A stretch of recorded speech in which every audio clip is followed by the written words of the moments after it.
هلو شباب طيبين، معكم اخوكم ايهاب من قناة ايهاب جيمز. معكم فيديو جديد عن كلاش رويال. اليوم راح نتكلم عن التسريبات وعن بعض الاخبار والصور اللي انتشرت عن التحديث القادم.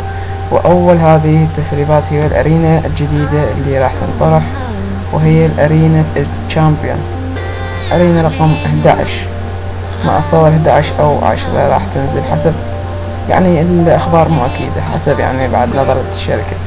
وايضا 4 بطاقات جديدة، 2 ليجندري وبطاقتين، واحدة عادية وواحدة نادر. البطاقة الأولى هي بطاقة الجوبلين نينجا، اللي يعني ما أعرف ممكن شنو قدراته وشنو حركاته، وأيضا شنو يعني بطاقة ليجندري أو بطاقة عادية. طبعا هذه عذرا نكمل. البطاقة الثانية هي بطاقة الجوبلين شيب اللي تطلع لنا بالمتجر. شنو قدراتها؟ شنو يعني بطاقات غريبة وقدراتها عجيبة.